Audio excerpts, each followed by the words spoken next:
Amid the unrest in Mexico, shelter-in-place orders remain for those Canadians in the western part of the country, including Chris Black, a Canadian vacationing in Puerto Vallarta, who is also one of our colleagues at Rogers. Chris, thank you so much for joining us. Can you tell us where the area, the city where you're located, and if you and your family are safe? Yeah, thanks for having me. Yeah, we're safe. We're in the hotel district here in Puerto Vallarta. We're close to the airport. We're close to where some of the kind of cars were being set on fire. There was a Costco parking lot where a bunch of cars were set on fire. That's about a kilometer or a mile away from here. So it was hairy yesterday. There was, smoke was billowing out over the beach onto the ocean. And to be honest, some people got a false sense of security yesterday when the smoke stopped billowing out over the ocean, over the hotels, but it was really only because the wind had shifted. So the smoke had started going over the mountains instead. So it was a bit of a scary day. We've got two daughters here. They were a little bit scared, obviously. Got my parents here, my grandmother. So just the unknown. But things seem to be in a holding pattern here. It was a quiet night, and right now it's a ghost town. The roads are quiet, the schools are closed. Seemingly every business is closed. The very eerie thing as well is like usually the bay in Puerto Vallarta is like a hub of activity with tour boats and swimmers and kayakers, and it's just quiet. It's very, very eerie, but we're safe.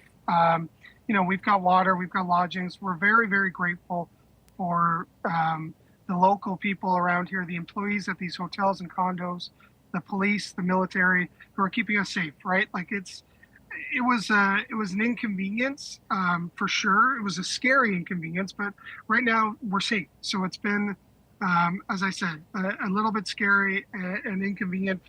We were slated to go home today, so that's obviously not happening. But we're safe and we have shelter. And let me ask you, as you're seeing the smoke, the vehicle set on fire, prior to seeing that, had you received communication of what was happening, unfolding in the country? We were watching. It was a very Canadian thing. We were sitting in our condo watching the Olympic gold medal hockey game, and our first kind of idea that something was wrong was seeing these unique, distinct billows of smoke all coming from different parts of the town, kind of heading out towards our hotels and condos. And then when they started increasing in number and intensity, then you start kind of searching around, and social media was all over it. The local reporters here who were on the ground did a great job of keeping people informed. So we knew what was going on. Chris, let me ask you, you said you were slated to return today. Any details on your flights? Will you be able to head to the airport? If not, when? As of now, we haven't seen a single flight leave the airport today. Based on Puerto Vallarta, you can see the planes take off from the beach, essentially. No flights have taken off.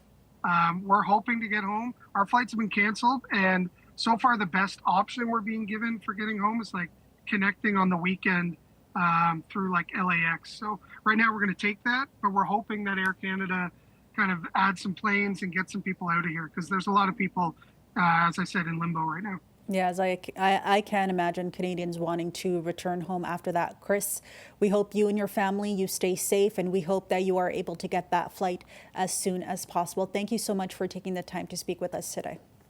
No problem. We appreciate it.